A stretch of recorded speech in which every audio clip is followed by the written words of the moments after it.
So let's talk about like the top 5 accessories that people are looking for when they come in for the electric bike and what we would recommend for them. Cool. So to start out with, I'd say seat.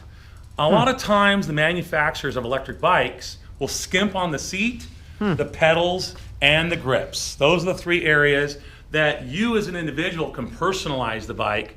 And that's kind of a hunt sometimes, you know, of looking and finding. And the average electric bike shop might not even have what you're looking for. You might know of a really big bike shop that has a much wider spectrum of seats to choose from. Yeah. That you've already picked out for your cruiser at home that you're comfortable on.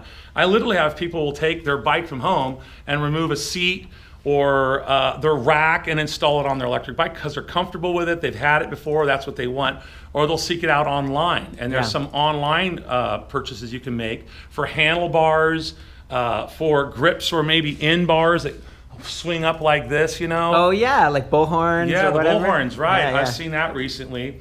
But let me show you like some average stuff that we would upgrade to. And a lot of times we'll throw this stuff in at a discounted price just to close that sale. Sure. So instead of the OEM seat, which might be a little bit hard for you, we go with something like this ARS Classic, which has gel, and I can ride 20, 25 miles on that seat without, you know, getting sore. When it's kind of got this cutout, what's that all about? You know, for your prostate and your, you know, a little bit more, what would you call that? Ventilation? Yeah, not only ventilation, but it's obviously they spent a lot of time.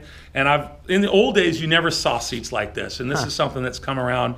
And it's even on the OEM seat, it's a little bit cut out there. And on bigger seats, even the cruiser seats, now you'll see that cut out as well. Interesting. So it's kind of an ergonomic thing. It's exactly. Next would be some bikes don't come with a bell. Ah, yeah. Bellhorn, add it onto the handlebar, and I'm go. on your left because, you know, on electric bikes, you're going to be passing a lot of people more than likely. Yeah. Pass to the left, don't pass on the right. That could be and that's way friendlier than, hey, you! You know? Yeah. And, you know, actually, that's a good point you want to put out. If you get too loud of a horn, sometimes people get, you know, a little pissed about that, you know. Discreet, you know, use common sense.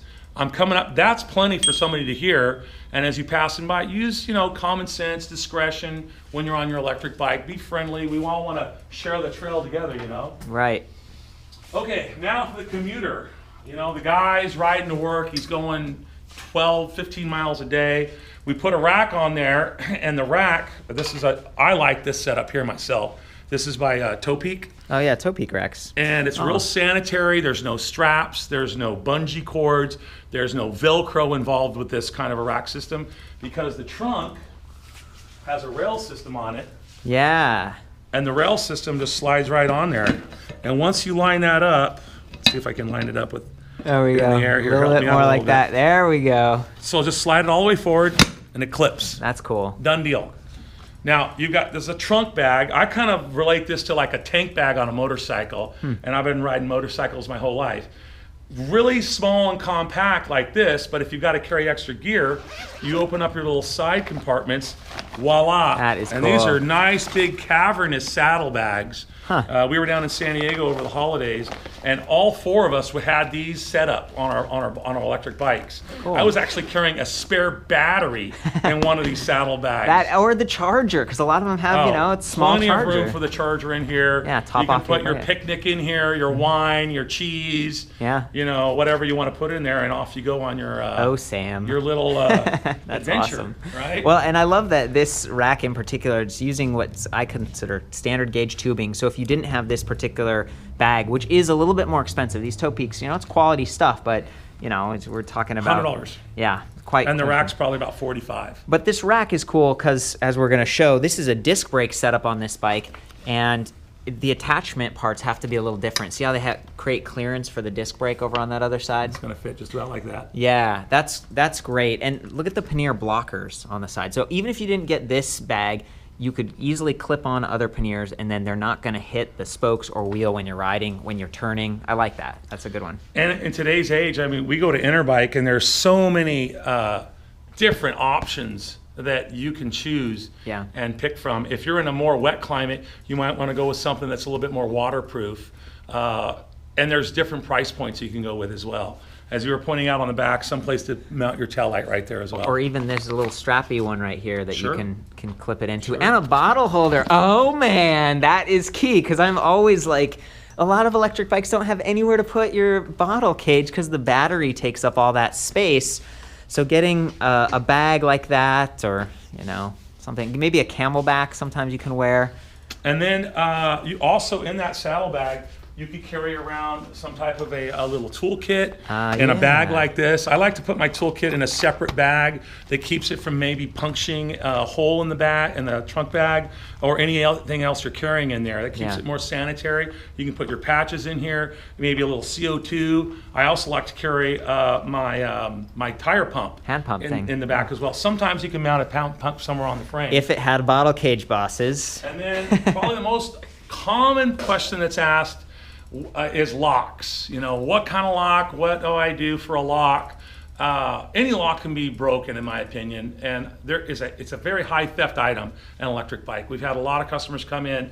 I've literally had people buy electric bikes, load them up, go home, and go inside the house to unlock the garage door, and by the time they came back out, the bike was gone. Gee whiz. Terrible, absolutely terrible. I had a guy just a couple weeks ago, he went to church on a Sunday morning, and his battery and charger inside the house charging, the bike was in the garage, they pried open the garage door and stole his bike. That sucks. Yeah, that's a bad one. So, locks can go anywhere from $20 to $175. This is a nice a lock here from Avis that has the links on it. It's like kind of a chain, or like kind of like folds flat, but then it's somewhat flexible. It's got these big, like 6-8 inch bars or links that all linked out, and it's not as big as, say, a cable like this. Oh man! But that around your neck. Again, your cables, you're adding a lot of weight to your bike. So how much? That's a tough question to answer, for the individual. Yeah. And I think beyond the lock, we should also recommend that there is bike insurance that you can buy. Oh yeah, that's right. There's like spoke insurance and velo insurance. Yep. So I highly recommend that, and I can attest to 3 customers who had gotten that insurance that I recommended to them that had their bike stolen within the first year of ownership. They showed the receipt of what they paid for it, and that insurance company gave them no depreciation whatsoever, exactly what they paid for the bike, and all 3 of those customers came back in and bought. It was almost like a stepping stone. They bought a $2,000 bike, and then they ended up getting a $3,000, $4,000 bike with the insurance money. So insurance, a lock, steps that you can take to insure.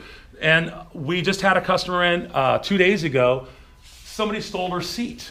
And so her seat post, her seat were gone. I see people run little locks, little chains up and around the seat and through the frame to keep that from being stolen. Anytime you got a quick release, it's just a tempted item. They can just open up your quick release, and there goes your seat. Even if they're just, it depends on where you're at, but people just take it for fun. And, absolutely, I think it was. And 9 times out of 10, if you just do a little tiny deterrent, it's like, oh, well, I can't take that one, and move on to the next one. Or if you wire up the battery to shock anyone who touches your bike, that's the optimal solution. It's a huge liability, though, Sam, so I'm not sure I recommend it. I've never heard of that one, Corey. No, in the future, we'll see it. That's cool, and I've got to call out, this is the iZip E3 2015 model.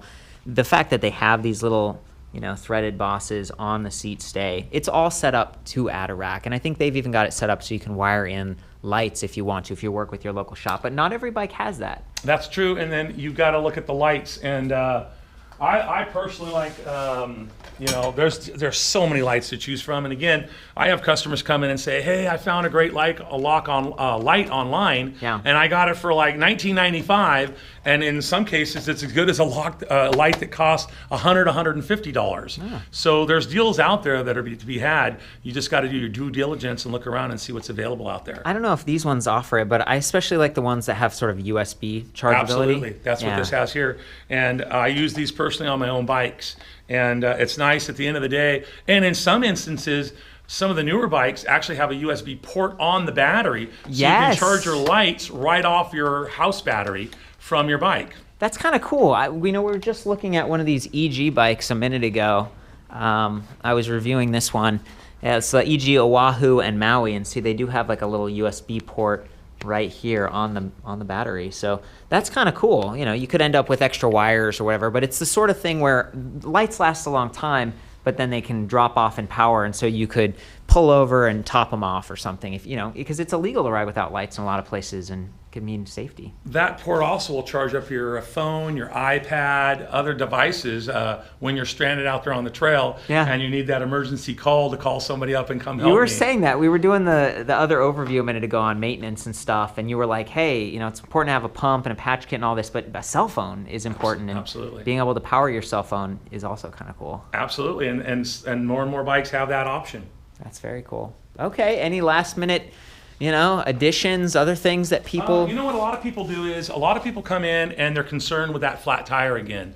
So what do I do to avoid a flat tire? Do I put the liquid nails in there? Do I put the slime in there? Do I put the Mr. Tuffy liner in there? Yeah. There's so many different options you can do with that. And in some cases, you can just get a better tire. Yeah, You know, Kevlar line, like Schwalbe. like something that has a liner already built into the tire as an option. Maybe when you go to change the tires, or in some cases, some people want it right to begin with. They'll upgrade and pay that extra money to get a little bit better quality tire. You got to understand the manufacturer's trying to keep the price point at a certain level, and that's why they have the seat and the pedal and the grips that are on there. They leave you, the end user, the ability to go and change that stuff out and upgrade to what you want. Yeah. Right? Yeah.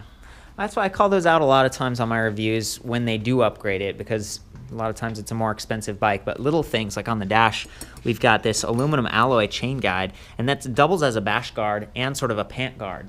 Absolutely. You know, that's the kind of thing it's a nice to have for sure. Or those extra bosses that let you add a rack really efficiently, or a nice display that swivels a little bit, and the brake levers with like a rubber coating. Those little things, they do add up, but in a lot of cases you can also upgrade them yourself. Absolutely. That's awesome. Sam, thank you so much again. Here at Myron's Extreme Machines in Fullerton, California. There's just a real diverse set of bikes here and of accessories, and you're always out there actually testing stuff, and I feel like you give a pretty unbiased perspective on this, and I appreciate it. So thank you so much, Sam. Thanks for coming by, Court. Yep, ride safe. Later. Yep.